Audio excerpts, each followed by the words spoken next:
Dear children, now we are going to discuss about complex tissues. So far in the previous class we might have discussed about simple permanent tissue. Now we are going to see about complex permanent tissue. What is meant by complex permanent tissue? Complex permanent tissue is a group of tissues which are having several types of cells, but all are doing the same function together as a unit. This is called complex permanent tissue. There are two types of complex permanent tissue, xylem and phloem. You might have studied in 10th class as well. Because xylem is consists of four different types of cells, or four different types of tissues, namely xylem tracheids, xylem vessels, xylem fibers, and xylem parenchyma. So these are four different types of cells. But all the four different types of cells are tissues which are doing the same common function. That is why these comes under complex tissue.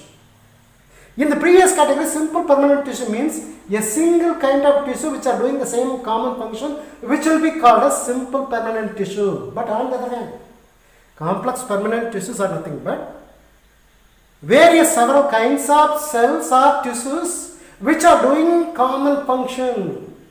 So if you see the xylem tissues which are consist of four different types of tissues, namely xylem tracheids, xylem vessels, xylem fibers, and xylem parenchyma. All are doing the function as it is conducting water and minerals. So xylem is a principal water conducting tissue in vascular plant tissue.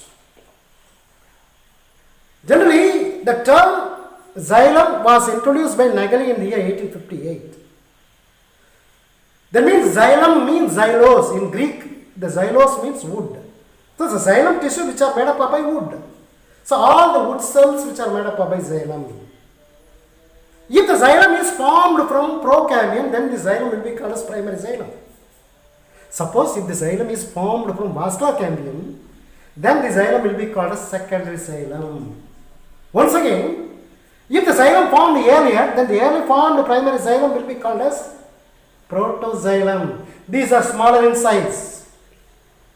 Whereas later formed xylem or primary xylem will be called as metaxylem.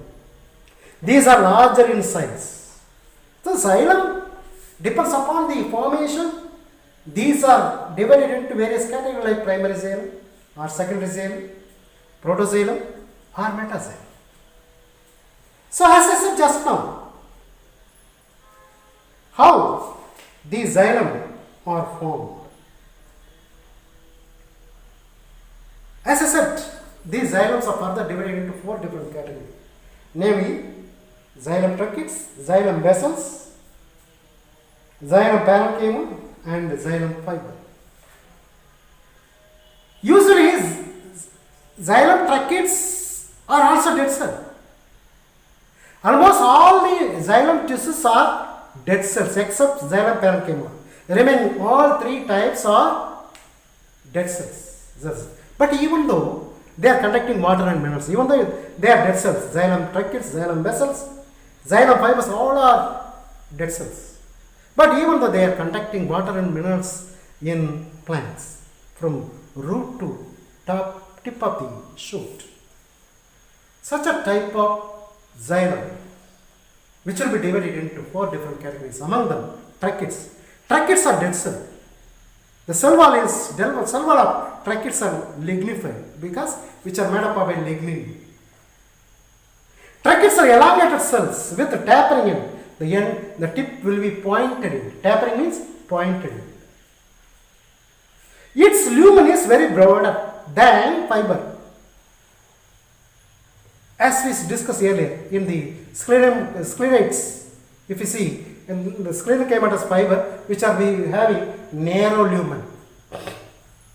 But lumen of tracheids which are having very broader than the lumen of fiber. Then if you take a cross section of these tracheids, which will be looking like polygonal shape under microscope, if you see the tracheids in a cross sectional view, we can see in the polygonal shape. If you see the tracheids are having 5 different kinds of thickening. Look at the picture. The picture will be helping you to understand about various thickening. There are 5 different types of thickening which are present due to the deposition of secondary wall substances. They are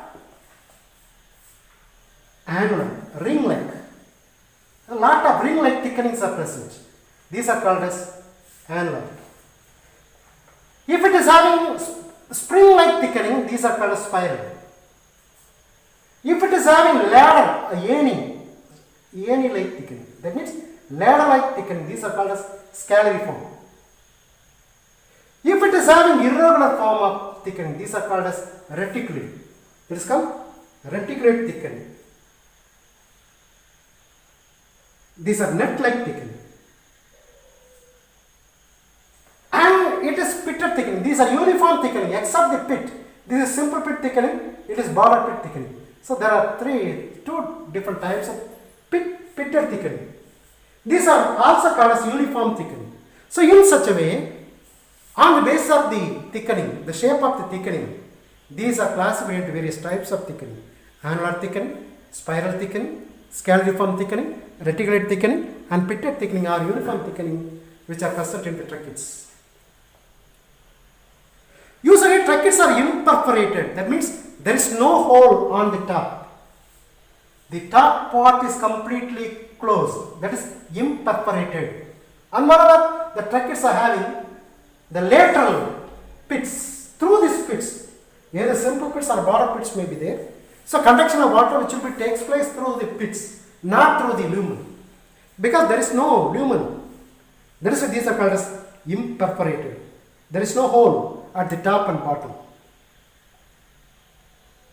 Only through this conduction takes place in gymnosperm. So if you see in pteridophyte and gymnosperm, water conduction takes place through tracheids. The gymnosperm and pteridophyte, they do not have any vessels. Xylem vessels. So in such occasion, in the absence of xylem vessels, only tracheids are doing the water conduction in gymnosperm and pteridophytes. Now we are going to see about the second type, is called as vessel. Vessels are elongated tube-like structure. It is broader than, what do you call, tracheids. It is broader than tracheids. And the lumen is also broader than tracheids. They are also dead cells formed from a row of vessel element placed one over the other. If you see in the tracheids, there is a plate-like structure which are present. The plate-like structure is called a sieve plate. So these plates are having lot of pores in it. Sieve-like plate, holes are present. That is why these are called as sieve plates. The sieve plates are arranged one over the other to form a tube-like structure. The perforation, all perforation are joined together to form a tube-like structure.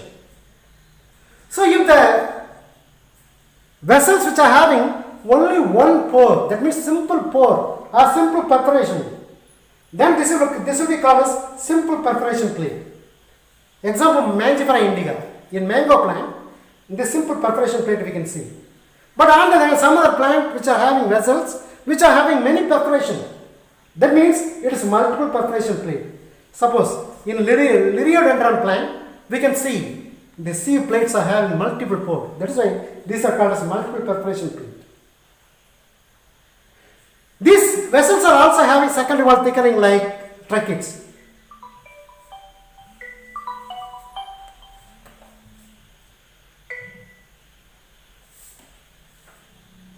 Like annular thickening, spiral thickening, scalariform thickening, reticulate thickening, pitted thickening are also present in xylem vessels. Usually, the secondary wall thickening will be available both tracheids and vessels as well. So vessels are the chief water conducting elements in angiosperm, but the vessels are totally absent in pteridophyte and gymnosperm. But certain gymnosperm like Neatum or some other very rare plant like Ephedra, Welwitschia, these are all group of gymnosperm plant. These plants which will be having vessels. So this is a rare occasion in gymnosperm plant. Usually the vessels are very common, prominent water conducting element in angiosperm. But water conducting element in pteridophyte and gymnosperm is tracheids. These are, xylem vessels are absent in gymnosperm and tracheids usually. Then third category is called xylem fiber. The fibers which are associated with the sclerenchymatous cells which are associated with xylem are called as xylem fibers. Or sclerenchymatous fibers which are associated with xylem are known as xylem fibers. Usually xylem fibers are also dead cells and have lignified cell wall and narrow lumen. They cannot conduct water, but being stronger provide mechanical support to the xylem. They are present both primary as well as secondary xylem. Xylem fibers are also called as libriform fiber. Xylem fibers are also called as libriform fibers. Now we are going to discuss about xylem parenchyma. The parenchyma cells which are associated with xylem will be called as xylem parenchyma. This is the only living tissue which are present in the xylem. Remaining all three other categories are dead cells. So the xylem parenchyma cells which are living cell, and moreover their cell wall is very thin and is made up by cellulose. These parenchyma which can able to store the food materials and also involved in conduction of water. That's all about xylem. Now we are going to see about the second type of complex permanent tissue is phloem. Like xylem, phloem is also having 4 different types of tissues which are doing common function of conduction of food materials from the leaves to the other body parts. That is why these are called as complex permanent tissue, because phloem consists of 4 different types of cells, namely sieve elements, companion cells, phloem parenchyma, phloem fibers. All the phloem cells are living tissues except phloem fibers. So usually phloem is food conducting complex tissue of vascular plants. The term phloem was coined by C. Nageli in the year 1858. The phloem which is derived from procambium is called as primary phloem like xylem, and phloem which is derived from vascular cambium will be called as secondary phloem. Similarly, early formed primary phloem elements are called as protophloem, which are smaller in size, whereas later formed primary phloem elements are called as metaphyloem. Protophloem is very short-lived; it gets crushed by developing metaphyloem. So as I said just now about phloem is made up of 4 different types, namely sieve elements, companion cells, phloem parenchyma, phloem fibers. First of all, we shall discuss about sieve elements. Look at the picture. This picture is phloem tissue. These are conducting food materials from the leaves to the other parts of the plants. Now we shall discuss about the sieve elements in detail. Sieve elements are the conducting elements of phloem. There are 2 types, namely sieve cells and sieve tubes. Usually sieve cells are present in the pteridophyte and gymnosperm. Sieve tubes which will be present in angiosperm. The sieve cells are primitive type are conducting elements found in pteridophytes and gymnosperm. Sieve cells have sieve areas on their lateral walls, not on the top. But if you see in sieve tubes, the opening will be present at the top. But in sieve cells, the hole are sieve cells or sieve area which will be present on the lateral wall. They are not associated with companion cells. But if you see in sieve tubes, the companion cells will be there. So the companion cells always associated with sieve tubes. But in sieve cells, there is no companion cells. Sieve cells are present in gymnosperm and pteridophytes, but sieve tubes. Look at the picture. This is sieve tubes. The sieve tubes which are present in angiosperm. The sieve tubes are associated with companion cells. As I said just now, these are made up of 4 different kinds, namely sieve cells, sieve elements, companion cells, then phloem parenchyma and phloem fibers. If you see sieve tubes, look at the picture. These are having sieve tubes. The sieve tubes which are having lot of sieve plates. All the sieve plates are arranged one over the other, which is forming all the sieve area are joined together to form a tube-like structure. This is called as sieve tubes. The sieve tubes do not have any nucleus, but these are having cytoplasmic strands. These are also having a special protein body is called slim body. So slim body proteins are also present. So both these cytoplasmic strands and slim body will be helping to conducting the food materials through this. There is no nucleus in the sieve tubes. So conduction of food materials which will be takes place through the tube which are present in the angiosperm. So this is a specialized cells which are present in the angiosperm. In mature cells, some of the mature cells in phloem, these sieve tubes are blocked by certain chemical substances. These chemical substances will be called as kalos. So, if the sieve tubes are blocked by, or sieve plates are blocked by certain chemical substances, then these chemical substances will be called as kalos. So, the sieve tubes are also always combined with these companion cells. So this is present only in angiosperm. These companion cells are totally absent in gymnosperm and pteridophyte as well.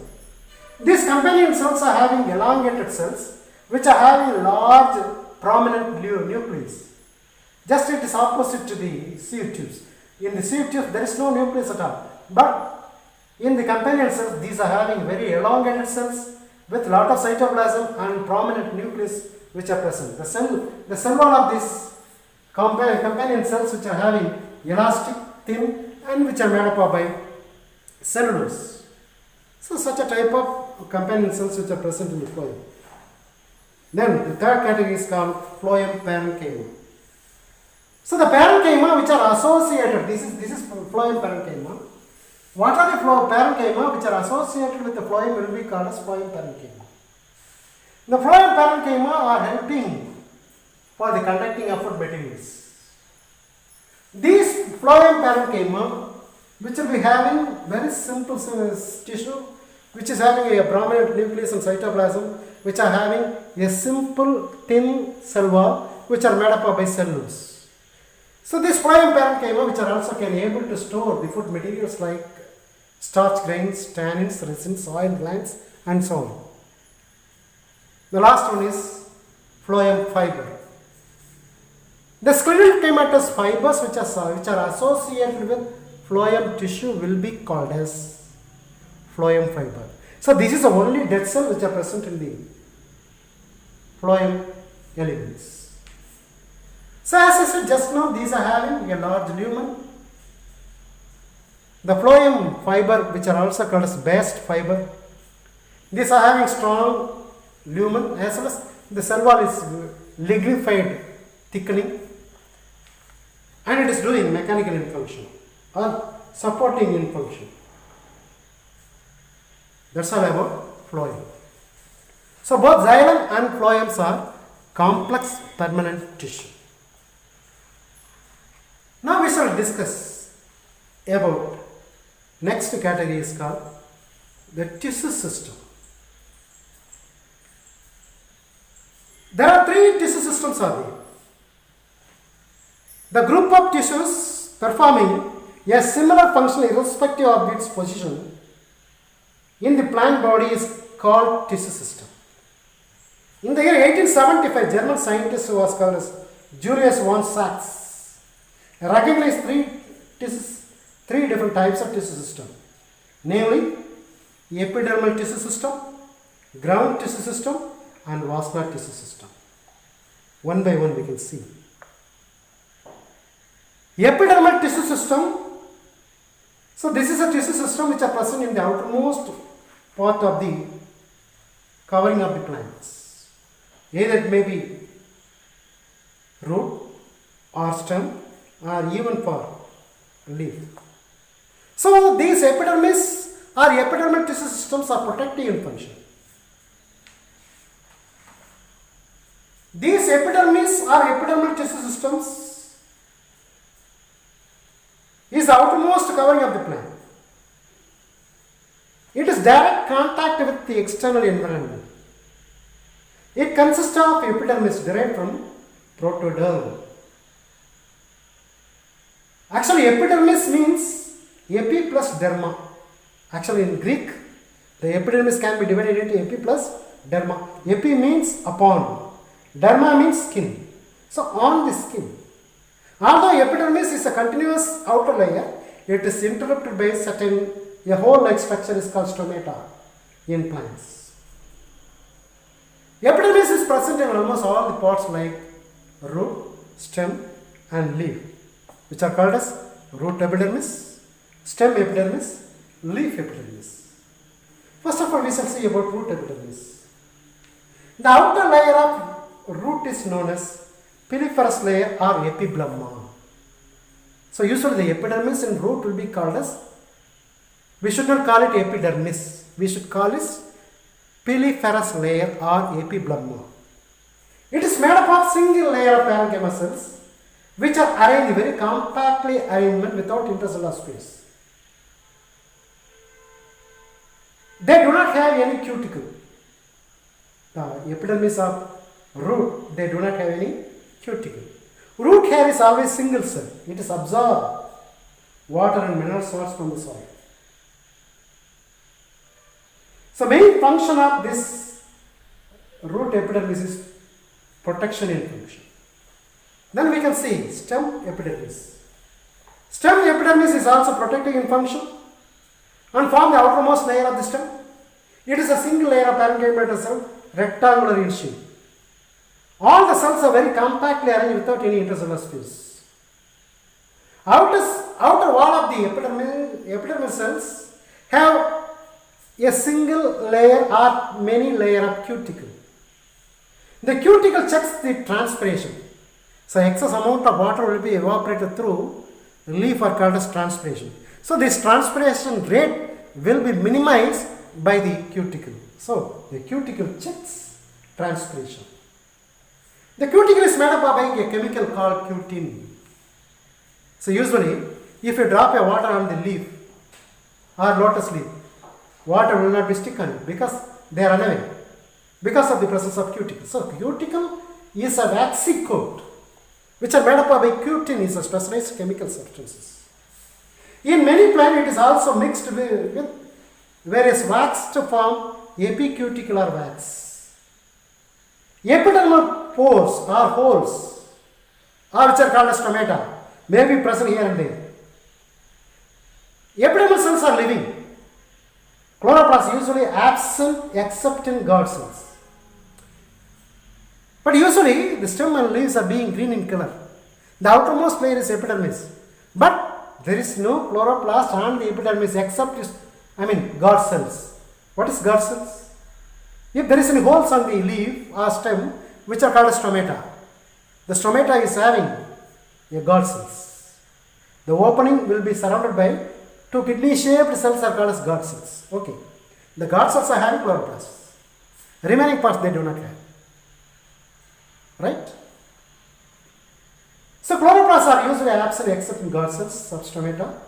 In many plants, large number of epidermal hairs are present. Next we shall see about leaf epidermis.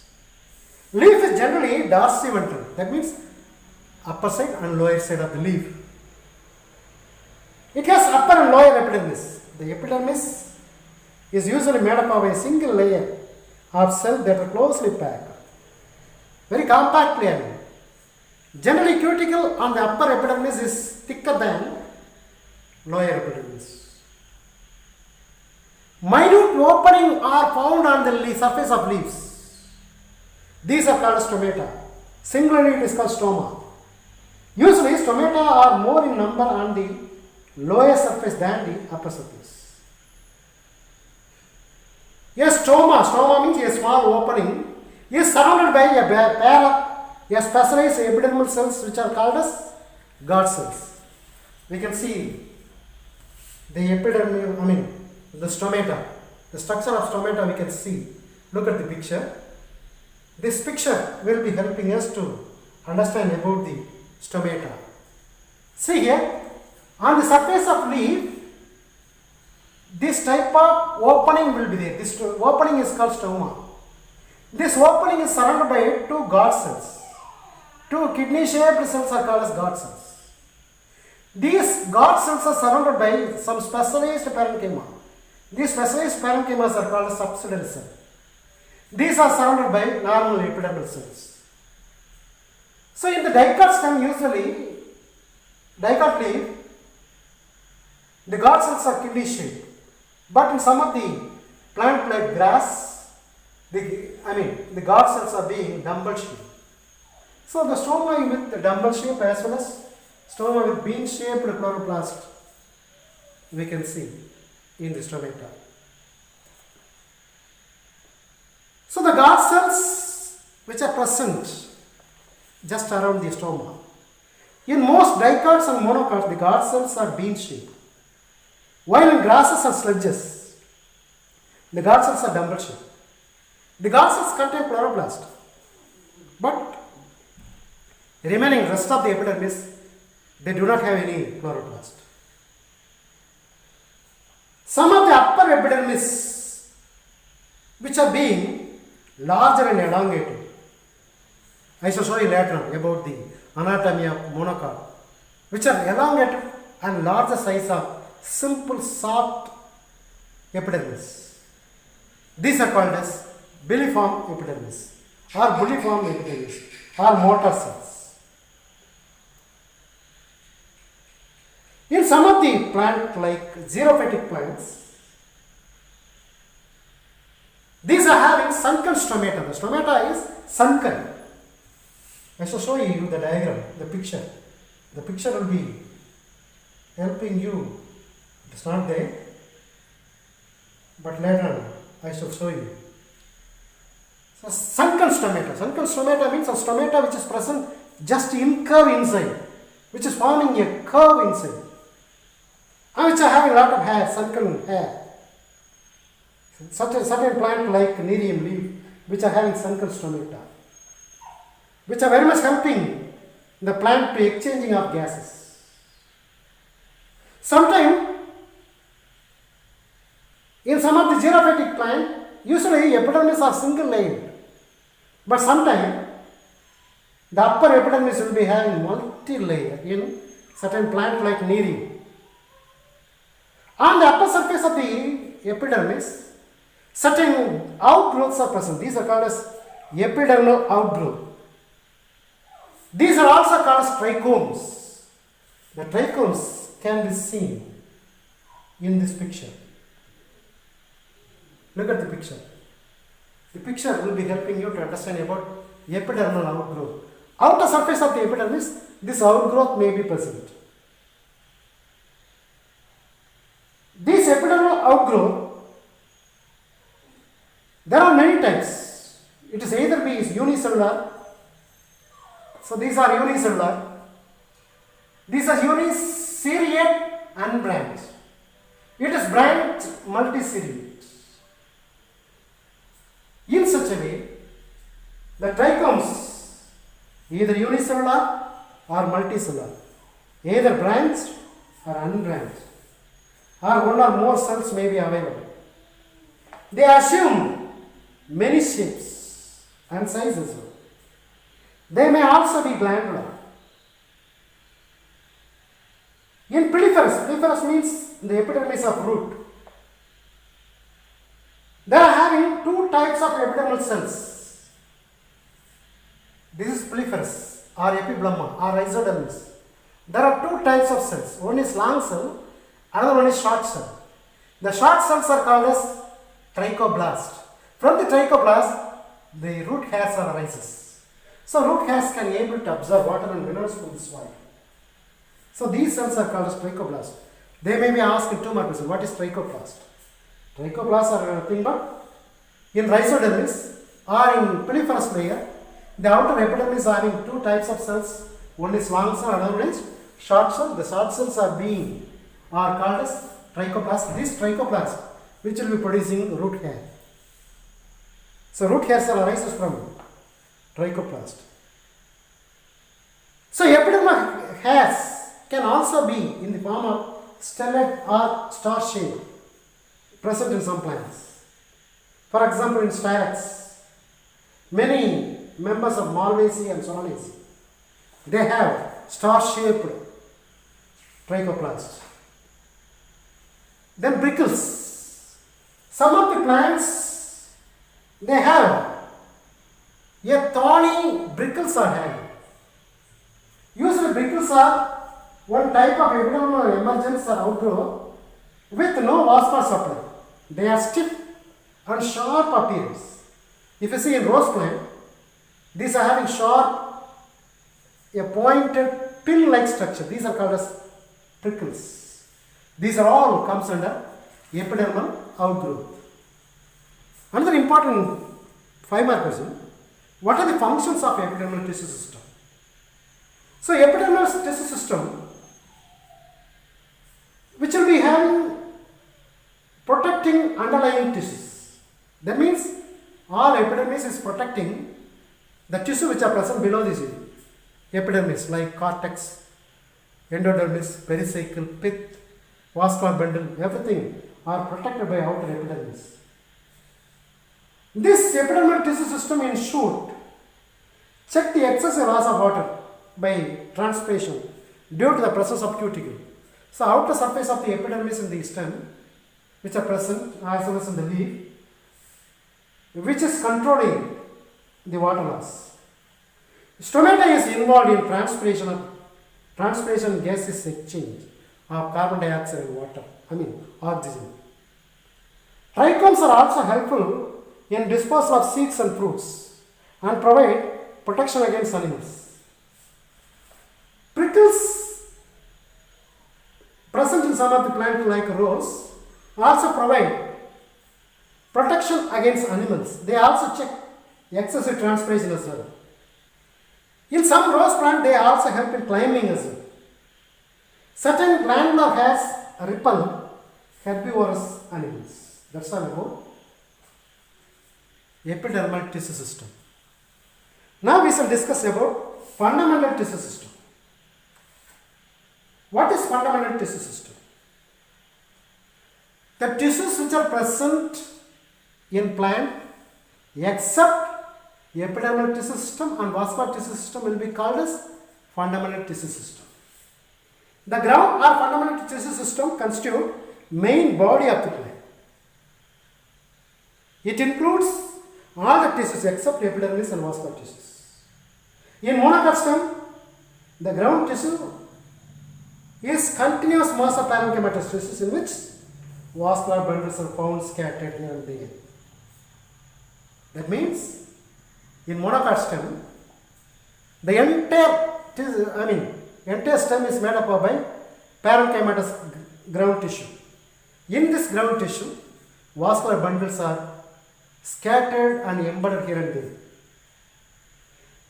Hence, in monocot stem, ground tissue is not differentiated into cortex, endodermis, pericycle and pith. But in dicot stem, the ground tissue system is differentiated into cortex, pericycle and pith. It is classified into extrastellar ground tissue as well as intrastellar ground tissue. Extrastellar means outer side of the stele. That means cortex and endodermis. Then intrastellar ground tissue means pericycle, medullary ray and pith. Generally, the cortex which are having parenchyma sometimes. Sometimes it is made up of a hypodermis which is made up of a collenchyma. In dicastum, the hypodermis is generally collenchymatous, whereas monocastum, it is generally sclerenchymatous. So, general cortex is occurred between epidermis and pericycle. Cortex is few to many layers in thickness. In most cases, it is made up of a parenchymatous cells. The intercellular space, the space present between the cells may be or may not be present. Cortical cells may be contain non-living inclusions like starch grains, tannins, crystals, oils and so on. The innermost layer of cortex is called endodermis. The endodermis is the innermost cortical layer that separates cortex from the stem. The endodermis layer may be true endodermis as in root, or it may be endodermis like a layer in stems. The cells of endodermis like layer are having living cells containing starch grains in certain dicastum. Hence, this starch grain contained endodermis will be called a starch sheath. In the endodermal cells which are having lot of thickening of lignin, suberin, some of the carbohydrate as well.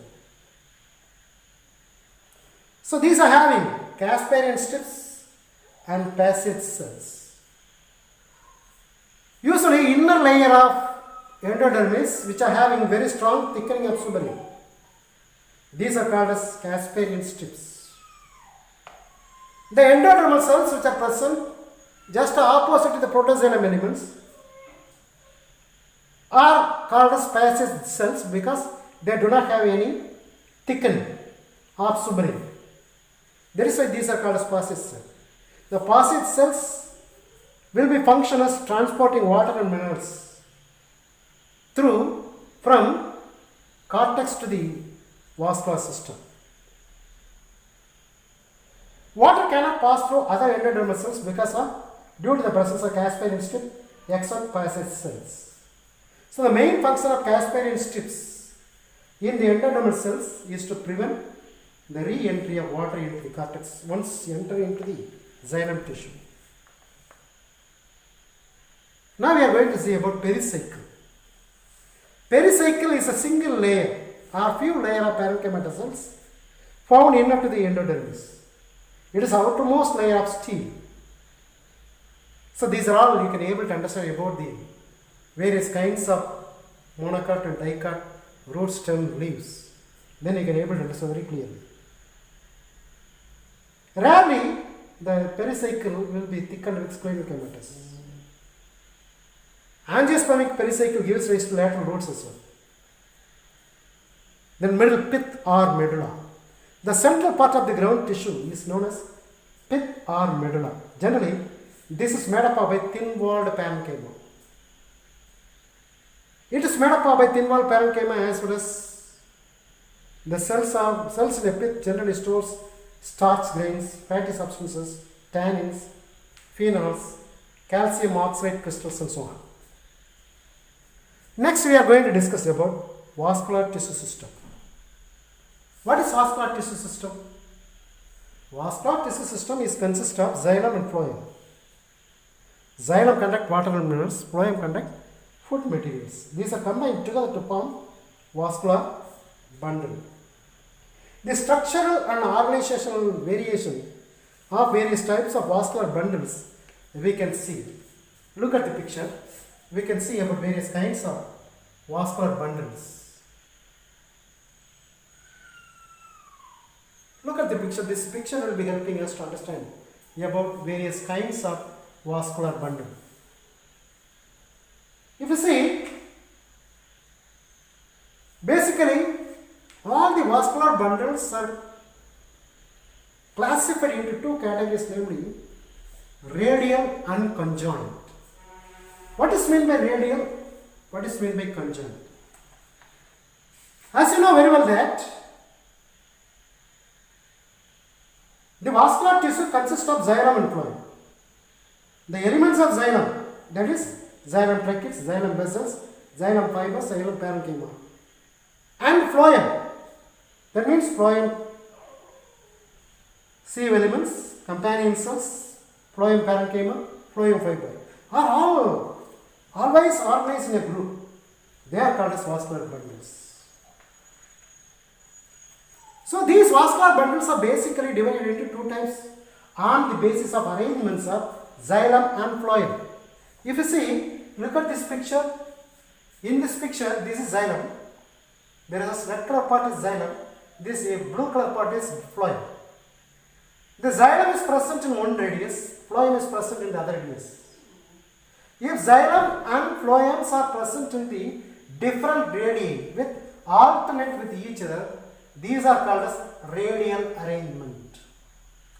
On the other hand, so this is xylem, this is phloem. If xylem and phloems are present in the same radius, they are called as conjoint.